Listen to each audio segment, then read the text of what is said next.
हाय दोस्तों, Purvanchal career classes पे आप सभी लोगों का स्वागत है। एनसीईआरटी की सर संग्रह में हम चलते हैं अपने अगले क्रम पर दोस्तों। जो हमारी आज एक छोटी सी टॉपिक है दोस्तों, बड़ी रुचिकर है और बहुत ही आवश्यक है हम लोगों के लिए दोस्तों। क्यों आवश्यक है, आप लोग इस लेसन का शीर्षक ही जानकर समझ जाएंगे। आइए देखते हैं क्या शीर्षक है दोस्तों, अपशिष्ट जल की कहानी। तो सबसे पहले दोस्तों, जल का नाम सुनते ही यह समझ में आ जाता है कि यह सबसे महत्वपूर्ण क्या है, पदार्थ हमारे लिए है।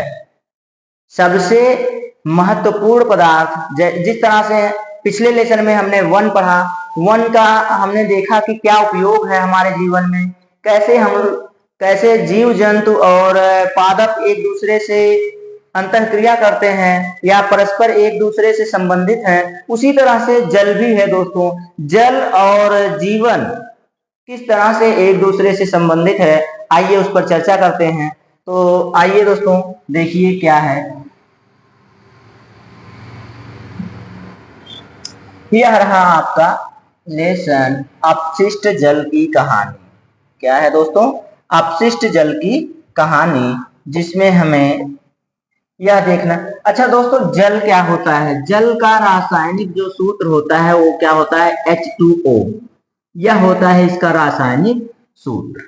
फिर उसके बाद इसी में देख लिया जाए तो एक होता है D2O। यह होता है भारी जल। यह क्या होता है, भारी जल, या इसी को हम लोग कह सकते हैं गंदा जल भी कह सकते हैं, अपशिष्ट पूर्ण जल भी कह सकते हैं, इसको अपशिष्ट युक्त जल भी कह सकते हैं। तो ये हो गया हमारा पीने योग्य जल का सूत्र, और ये हो गया भारी जल जिसे हम पी नहीं सकते हैं उसका सूत्र। तो दोस्तों आप सभी लोग जानते ही होंगे कि हमारी पृथ्वी पर 71% भाग पर जल है। 71% जो हमारी पृथ्वी है दोस्तों, मान लेते हैं हमारी ये पृथ्वी है, तो पृथ्वी पर 71% जो जल है वह कैसे प्राप्त होगा दोस्तों? ठीक, देखिए इसको यदि हम 4 भागों में बांटते हैं, ये हमने 4 भागों में बांटा, तो दोस्तों ये जो भाग है, 3 हिस्सा, ये जो तीनों भाग है यह लगभग जल से भरा हुआ है। बस इतना सा भाग यही जो है ये बचा हुआ है हमारे रहने योग्य, जिसमें पर्वत, पहाड़, नदियां, सागर ये सब आते हैं।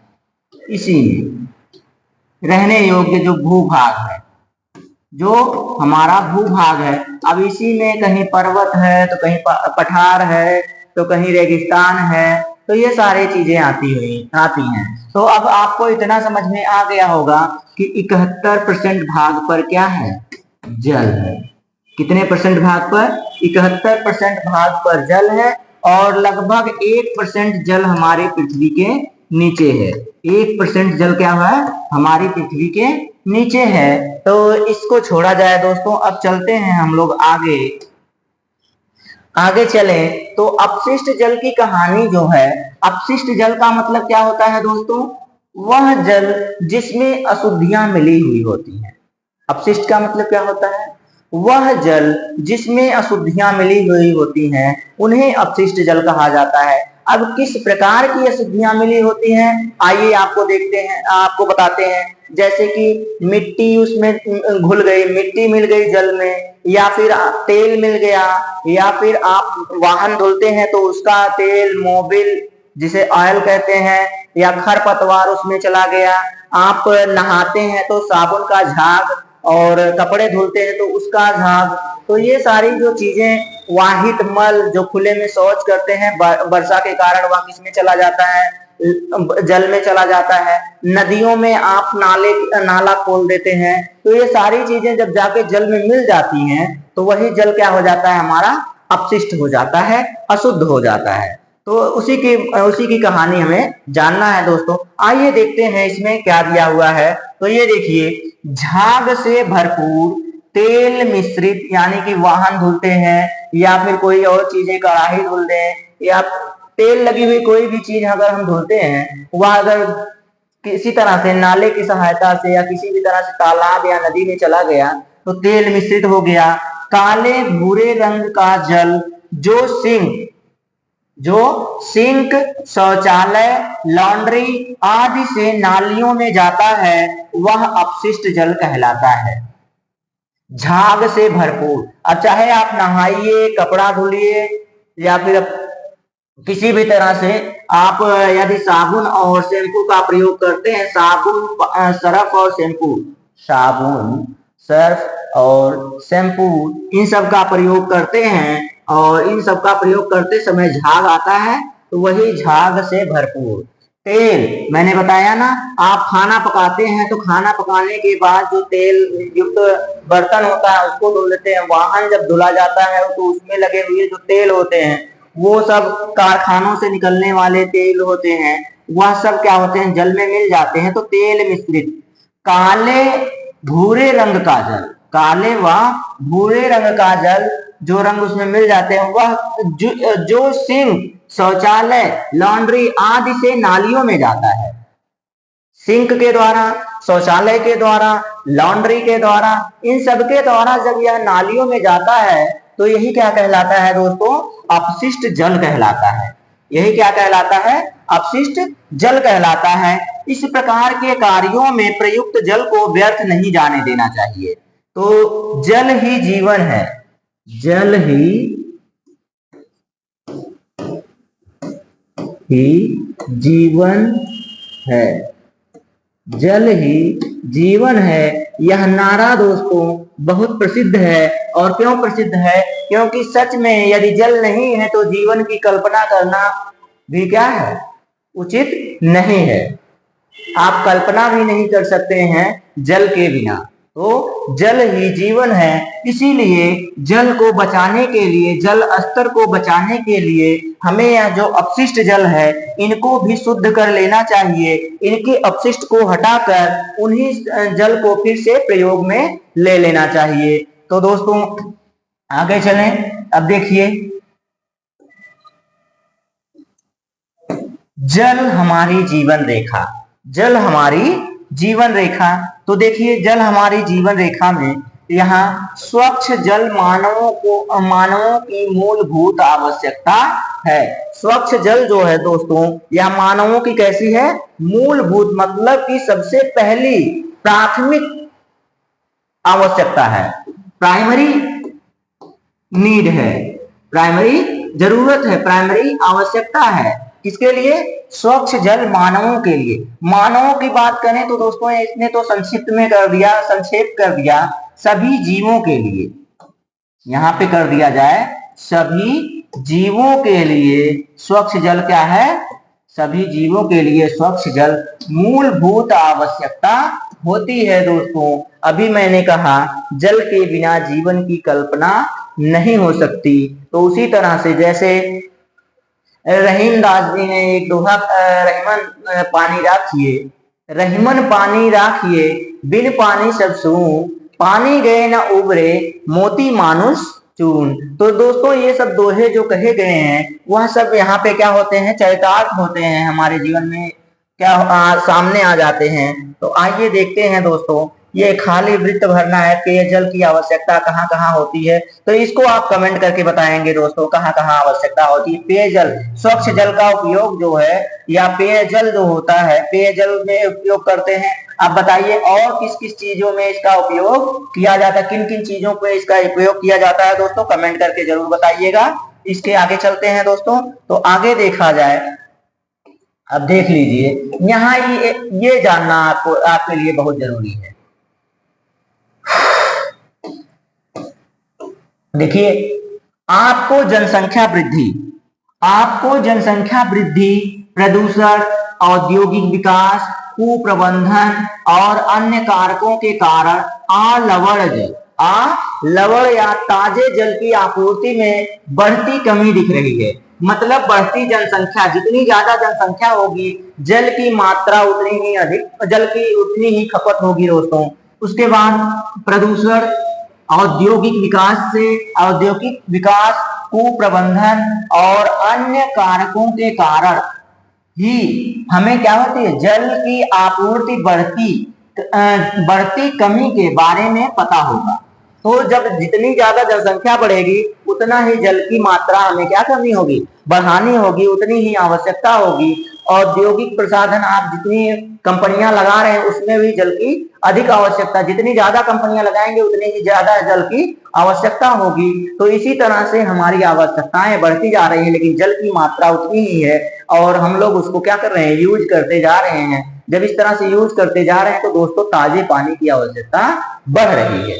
ताजे पानी की आवश्यकता क्या हो रही है, बढ़ रही है। लवण जल, तो एक होता है लवणीय जल, एक क्या होता है, लवणीय जल होता है जो हमें पीने योग्य नहीं होता है, जिसे हम पी नहीं सकते। जैसे सागर का पानी, सागर का जो पानी होता है वह कैसा होता है, लवणीय होता है, यानी कि नमकीन होता है, खारा होता है, जिसे हम पी नहीं सकते हैं। तो यहाँ पे क्या दिया है, अलवणीय जल दिया है, अलवण दिया है।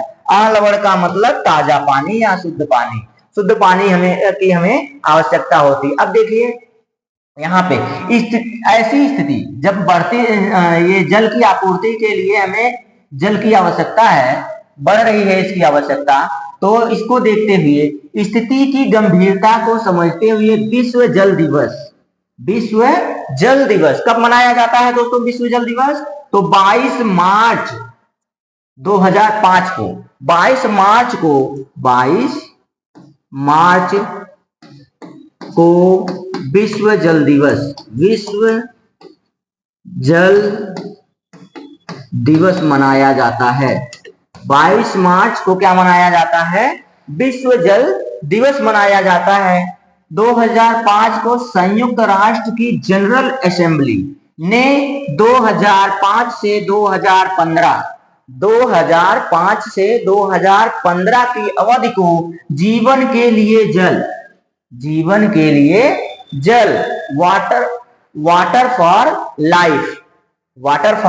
लाइफ, जीवन के लिए जल पर कार्य के लिए अंतरराष्ट्रीय दशक के रूप में घोषित किया। अब अगर आपको पूछ लिया जाए दोस्तों कौन सा दशक था, तो 2005 से 2015, 2005 से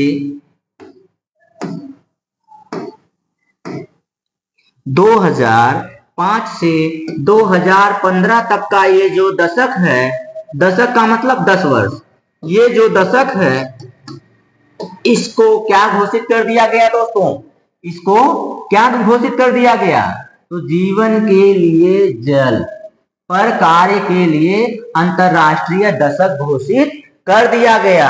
ठीक, जब ये घोषित कर दिया गया दोस्तों तो इस दशक में किए जाने वाले सभी प्रयासों का उद्देश्य व्यक्तियों की संख्या को घटाकर आधा करना था जिन्हें सुरक्षित पेयजल उपलब्ध नहीं है।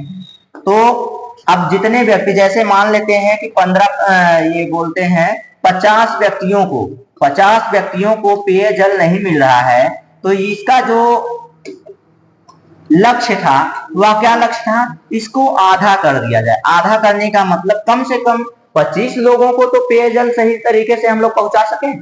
50 लोगों को नहीं मिल रहा है तो 50 लोगों में से 25 लोगों को जब पहुंचा देंगे तो बचेंगे 25 लोग, फिर उनके लिए कुछ अलग कार्य किया जाएगा उनको पहुंचाने के लिए। तो ये जो 2005 से 2015 का वर्ष था, 22 मार्च 2005 को अंतरराष्ट्रीय उनको क्या कर दिया गया, इस समय विश्व जल दिवस के समय ही 2005 से 2015 के जो दशक है उसको अंतरराष्ट्रीय दशक घोषित कर दिया गया। क्यों कर दिया गया, क्योंकि जो व्यक्ति जल नहीं पा रहे हैं उनकी संख्या कम से कम आधी कर दी जाए। आधी करने का मतलब आधे व्यक्तियों को कम से कम जल पहुंचा सके। उसके बाद देखिए क्या हुआ, जल की सफाई करने के प्रक्रम में जल के जल स्रोतों में प्रवेश अथवा पुनः उपयोग से पहले उसमें प्रदूषकों को अलग करना भी सम्मिलित था। मतलब जल को शुद्ध करने की प्रक्रिया भी इसमें सम्मिलित थी।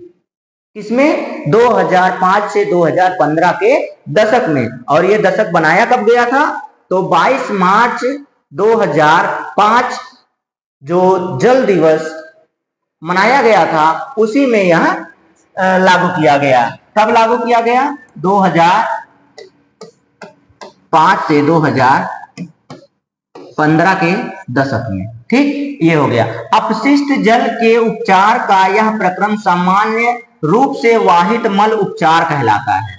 अब देखिए, अपशिष्ट जल का जो उपचार किया जाता है, अपशिष्ट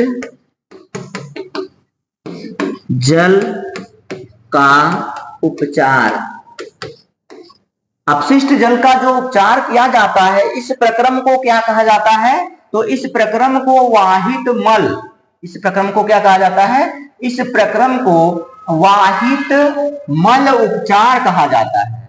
क्या कहा जाता है? वाहित मल उपचार कहा जाता है। किसे कहा जाता है? तो ये जो अपशिष्ट जल का उपचार किया जा रहा है, अपशिष्ट जल के उपचार को वाहित मल उपचार कहा जाता है। यह अनेक चरणों में संपन्न होता है। यह क्या होता है? अनेक चरणों में संपन्न होता है। और दोस्तों, उस समय एक लोगो जारी किया गया था। ये देखिए, यह लोगो है, water for life, water for life 2005 से 2015। ये देखिए, इसको हम थोड़ा बड़ा कर दे रहे हैं, देख लीजिए।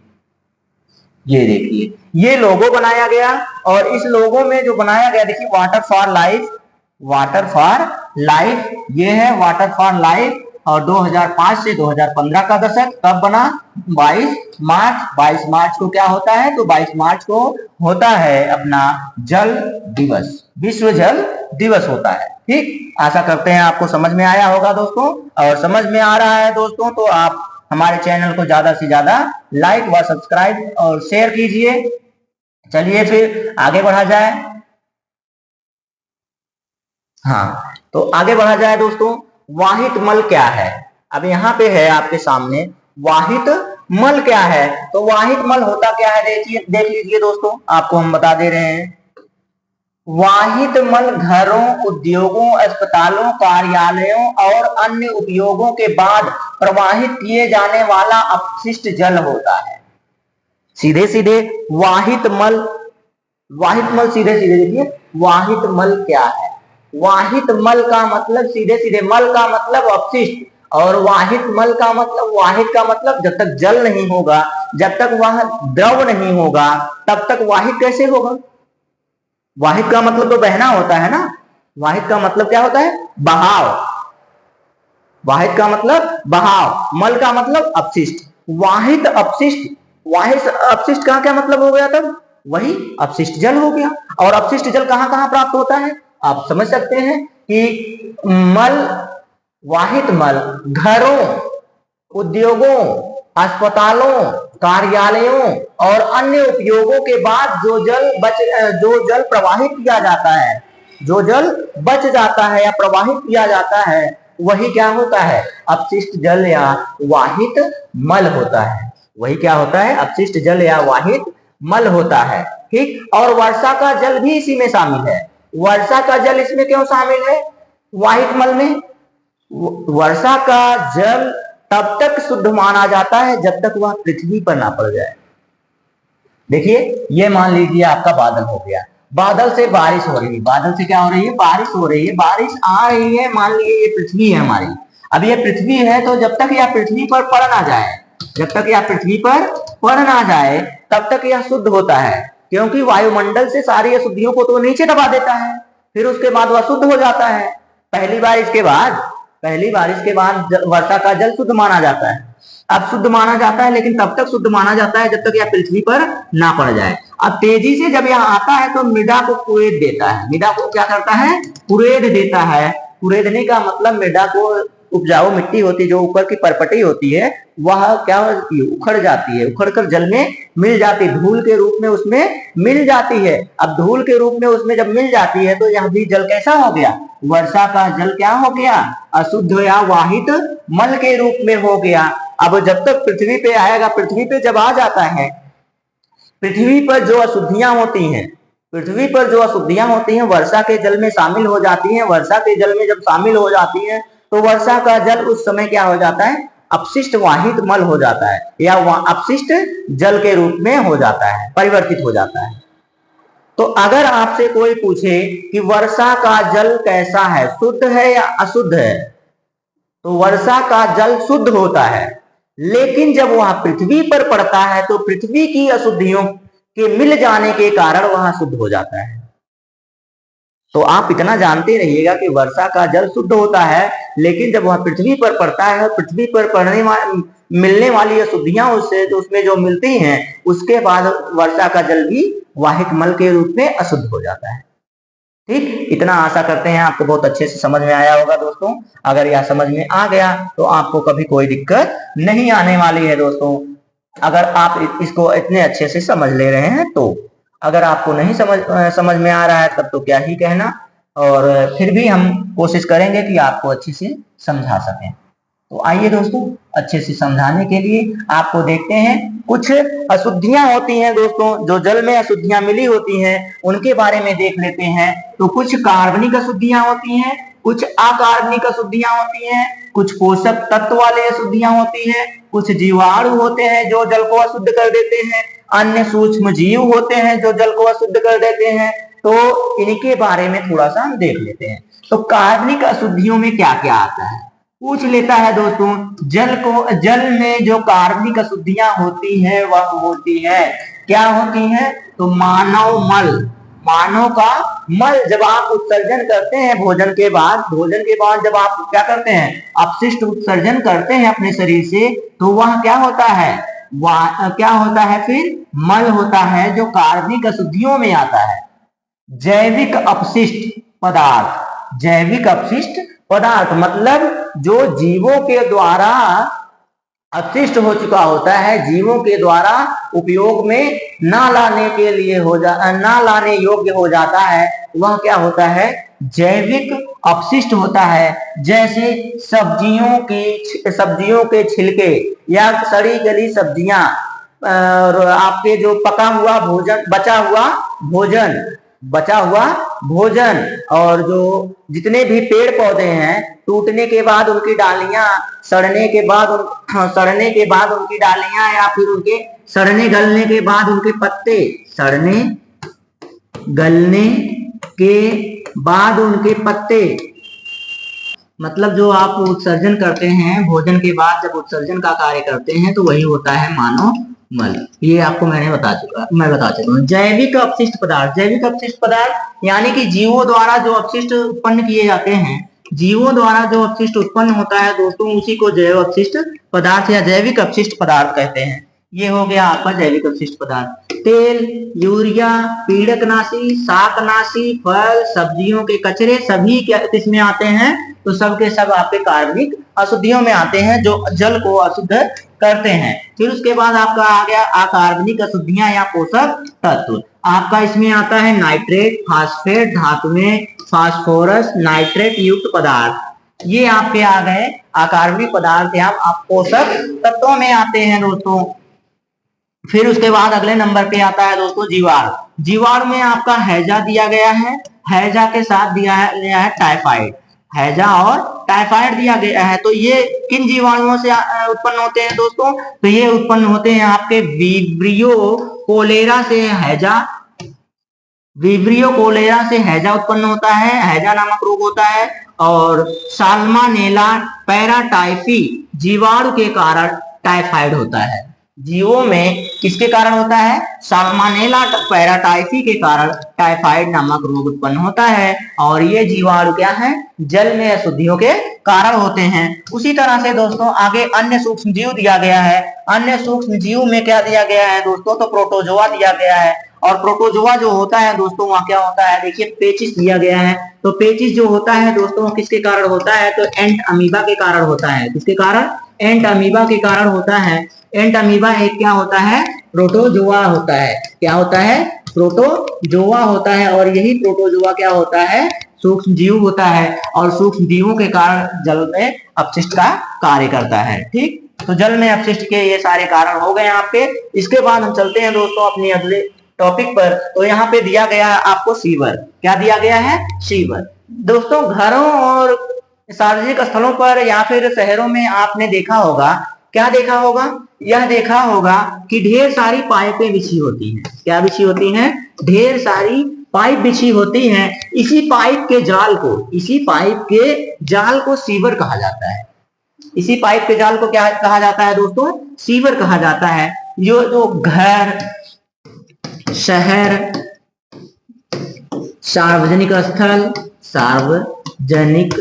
स्थल, ये जो यहाँ पर स्वच्छ जल पहुंचाने के लिए पाइपों की व्यवस्था या पाइपों का जो जाल बना होता है, इसी को हम लोग क्या कहते हैं दोस्तों? सीवर कहते हैं। ठीक, चलिए दोस्तों आगे चलते हैं। तो ये हो गया हमारा सीवर। और यहाँ इसके बाद देखा जाएगा दोस्तों जल का शुद्धिकरण, यानी कि जल को किस तरह से शुद्ध किया जाए।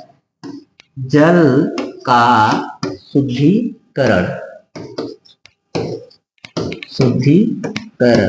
जल का शुद्धिकरण। जल का शुद्धिकरण का मतलब जल को किस प्रकार से शुद्ध किया जाए।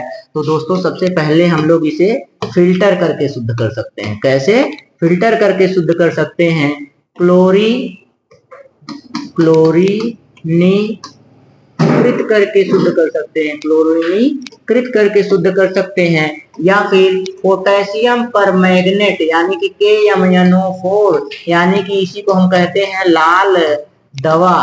तो लाल दवा डालकर भी हम लोग क्या कर सकते हैं? जल को शुद्ध कर सकते हैं दोस्तों। जल को अपशिष्ट जल को पेय जल के रूप में परिवर्तित कर सकते हैं। तो आइए आगे देखते हैं दोस्तों, ये इनका कुछ चरण दिया गया है। जैसे कि ये देखिए, शुद्ध करने का चरण दिया गया है। पेय युक्त अपशिष्ट जल से पेय जल में परिवर्तित करने की जो प्रक्रिया है दोस्तों, शलाका छन्ना है। शलाका छन्ना देखिए दोस्तों, इस तरह से ऊर्ध्वाधर छन्ना लगा होता है और इसी में से जल को प्रवाहित किया जाता है। और जो ठोस अपशिष्ट होते हैं, इन्हीं ठोस अपशिष्टों को यहाँ पर रोक लिया जाता है और जल को आगे निकाल लिया जाता है। यही होता है शलाका छन्ना। फिर उसके बाद अगला चरण आता है दोस्तों। अगले चरण में देखेंगे तो अगले चरण में यहाँ पर क्या है? ग्रिट और बालू को अलग करने की टंकी। तो एक टंकी होती है दोस्तों, टंकी में पानी को लाया जाता है और बहुत धीरे धीरे प्रवाहित किया जाता है। टंकी में पानी को लाकर बहुत धीरे धीरे प्रवाहित किया जाता है, जिससे बालू और कंकड़ पत्थर जो होते हैं, उसमें जल में जो बालू कंकड़ पत्थर जो उसमें मिले हुए होते हैं, वह उसी टंकी में रुक जाते हैं और जल आगे निकल जाता है दोस्तों। यह भी एक प्रकार की शुद्धिकरण हो गई। इसके बाद अगला चरण होगा दोस्तों। अगला चरण क्या है? तो अगला चरण है जल अपमथित्र।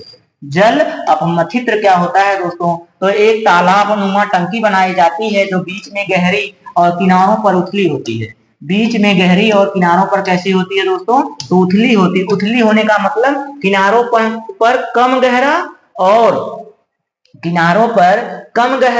और जो बीच में ज्यादा गहरा बनाया जाता है, जिससे पानी जब इसमें डाला जाता है तो जो ठोस अपशिष्ट होते हैं जल में, अपशिष्ट जो होते हैं वह क्या होते हैं? भारी होते हैं। जब वह भारी होते हैं तो धीरे धीरे फिसल कर वह गहराई में चले जाते हैं और यहाँ से जल को धीरे धीरे बाहर निकाल लिया जाता है। तो जल को अब क्या किया जाता है? शुद्ध कर लिया जाता है। और उसके बाद देखेंगे दोस्तों वातृत है।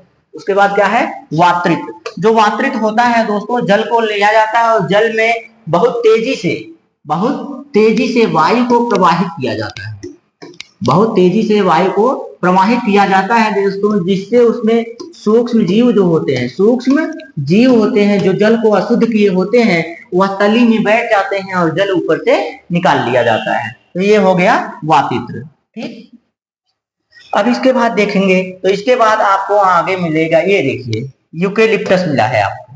यूकेलिप्टस एक प्रकार का पौधा होता है दोस्तों, जिसे हमें अपंक जल के किनारों पर लगा देना चाहिए। अपंक जल का मतलब अशुद्ध जल, अपशिष्ट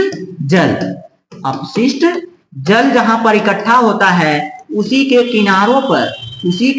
किनारों पर क्या कर देना चाहिए? यूकेलिप्टस पौधा लगा देना चाहिए। क्यों लगा देना चाहिए? तो दोस्तों ये जो यूकेलिप्टस पौधा होता है, यह अपशिष्ट जल को अवशोषित कर लेता है, अवशोषित करके उसे शुद्ध जल के रूप में वाष्पित कर देता है। शुद्ध जल के रूप में वाष्पित कर देता है और नीचे से क्या करता रहता है, अपशिष्ट जल को अवशोषित करता रहता है। तो एक तरह का यूकेलिप्टस को कहा जाए तो एक तरह का यह जल फिल्टर पौधा है, जल के फिल्टर का पौधा है कौन, यूकेलिप्टस। ठीक, यूकेलिप्टस को कहा जाए तो यूकेलिप्टस एक प्रकार का पौधा है जो जल को यानी अपशिष्ट जल को शुद्ध जल में परिवर्तित करने की एक क्रिया है। जागरूक नागरिक बने, जागरूक नागरिक बनने का मतलब क्या हुआ दोस्तों, शिक्षित बने। जागरूक नागरिक बनने का क्या मतलब है दोस्तों, तो शिक्षित बने। शिक्षित बनने का मतलब है, यूनिसेफ ने कहा है शिक्षा सभी तक पहुंचाइए, शिक्षा सभी तक पहुंचाइए, जिससे कि लोग जागरूक होंगे और जब जागरूक होंगे तो वह निर्धन भी होंगे, अपने कष्ट और निर्धनता को खुद से ही दूर कर लेंगे। निर्धनता और गरीबी से खुद ही बाहर चले आएंगे। बस उनके पास क्या पहुंचाइए, आप शिक्षा पहुंचाइए, लोगों के पास आप शिक्षा पहुंचाइए, वह खुद ही जागरूक हो जाएंगे। जागरूक होने का यह मतलब होता है दोस्तों, क्या मतलब होता है, यह मतलब होता है, क्या मतलब होता है बता रहे हैं, देखिए सुनिए। तो उसमें मतलब यह होता है दोस्तों कि कितना जल आपको यूज करना है, कितना जल संयमित करके रख लेना है, संचित करके रख लेना है। तो जल में क्या अशुद्धियां जाती हैं तो जल अशुद्ध हो जाता है, उनको बाहर निकाल लिया जाए। और एक दैनिक जीवन में कितने जल की आवश्यकता होती है उतना ही प्रवाहित किया जाए, उससे ज्यादा यूज ना किया जाए, ताकि अपने आगे आने वाली पीढ़ियां जो है वह भी जल आसानी से प्राप्त कर सकें, अपने हिस्से का जल प्राप्त कर सकें दोस्तों। तो जागरूक यहाँ से बना जा सकता है और जागरूक बनने के लिए सबसे पहली जो कड़ी है वह शिक्षा है दोस्तों। तो सभी तक शिक्षा को आराम से पहुंचाया जाए। तो ये फिल्टर हो गया, फिल्टर के साथ साथ सार्वजनिक स्थल को स्वच्छ रखना हो गया। सार्वजनिक स्थल क्या क्या होते हैं देखिए, तो यह होता है रेलवे स्टेशन हो गया, बस स्टैंड हो गया, एयरपोर्ट हो गया, अस्पताल हो गया। तो दोस्तों इन सबको स्वच्छ रखना चाहिए। ये स्वच्छ तभी रखे जा सकते हैं जब लोग जागरूक और शिक्षित होंगे। जब लोग जागरूक और शिक्षित होंगे तो इनको अपने आप ही क्या करेंगे, वह स्वच्छ रखेंगे, और जब स्वच्छ रखेंगे तो रोगों से निजात मिलेगा और हमें स्वच्छ जल भी प्राप्त होगा। ठीक, रोगों से हम निजात पा जाएंगे। ठीक है दोस्तों, आइए आगे बढ़ते हैं। तो यह कृमि प्रसंस्करण शौचालय क्या है दोस्तों, कृमि प्रसंस्करण शौचालय जो है सरकार द्वारा सभी व्यक्ति को शौचालय प्राप्त कराना या मुहैया कराना होता है। कराने की प्रक्रिया ही क्या कहलाती है दोस्तों, क्या कही गई है, कृमि प्रसंस्करण शौचालय। तो भारत में ऐसे शौचालय की रूपरेखा तैयार करना जिसमें मानव मल को केंचुओं द्वारा उपचारित किया जा सके, क्या किया जा सके, उपचारित किया जा सके, और तकनीकी से उन्हें क्या किया बनाया जा सके, खाद के रूप में परिवर्तित किया जा सके दोस्तों। सबके पास शौचालय होगा तो उसी द्वारा फिर केंचुओं के द्वारा वह क्या किया जाएगा, केंचुओं के द्वारा वह उपचारित कर दिया जाएगा। उपचारित करके उन्हें किसमें परिवर्तित कर लिया जाएगा, तो उन्हें परिवर्तित कर लिया जाएगा खाद के रूप में। ठीक है दोस्तों, और खाद के रूप में मिट्टी के पोषक के रूप में परिवर्तित कर दिया जाता है। ठीक, देखिए जो समृद्ध मृदा के लिए अति समृद्ध पोषक होता है। समृद्ध मृदा के लिए, जो मृदा के लिए समृद्ध पोषक होता है क्या, मानव का मल, मानव का जो मल होता है, मानव का मल यदि केंचुओं और सूक्ष्म जीवों द्वारा अपघटक द्वारा उन्हें किसमें परिवर्तित कर दिया जाए, मृदा में परिवर्तित कर दिया जाए, तो यह एक क्या होता है, समृद्ध पोषक के रूप में परिवर्तित हो जाता है। ठीक है दोस्तों, चलिए फिर आगे बढ़ते हैं। तो आगे क्या है दोस्तों, आगे हमारा है, छोड़िए इससे कोई मतलब नहीं है आपको। महात्मा गांधी ने कहा है, महात्मा गांधी ने कहा है तो कुछ अच्छी बात ही कहे होंगे। तो आइए देखते हैं इन्होंने क्या कहा है। इन्होंने कहा है कि मानवीय और पथ प्रदर्शक कार्य प्रारंभ करने के लिए किसी को किसी भी दूसरे व्यक्ति का मुंह नहीं देखना चाहिए, किसी को किसी और का मुख नहीं देखना चाहिए, मुंह नहीं देखना चाहिए। इसका मतलब यह है दोस्तों, कोई सार्वजनिक कार्य, देश हित के लिए कार्य, किसी व्यक्ति के हित के लिए कार्य यदि आपको करना है तो आप किसी अन्य का मुंह ना देखें, आप स्वयं से शुरू करें। पहले आप में अपना समय व्यर्थ ना करें।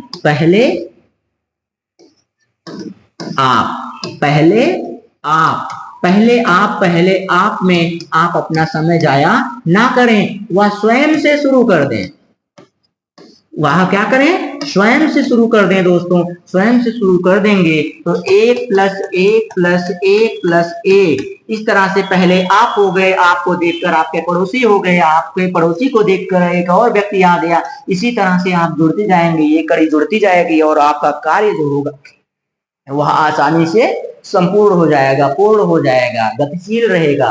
तो दोस्तों इस तरह से तो महात्मा गांधी ने क्या कहा? महात्मा गांधी ने यह कहा है कि दोस्तों किसी अन्य का मुख मानवीय कार्य या पथ प्रदर्शक का कार्य में आप किसी अन्य का मुंह ना देखिए, आप स्वयं से वह कार्य शुरू कर दीजिए। आपको देखकर ही क्या पता लोग आपसे जुड़ जाएं या उस कार्य से जुड़ जाएं और मानव का भला हो जाए। तो दोस्तों आप आगे बढ़ते रहिएगा तो यह कार्य होता रहेगा।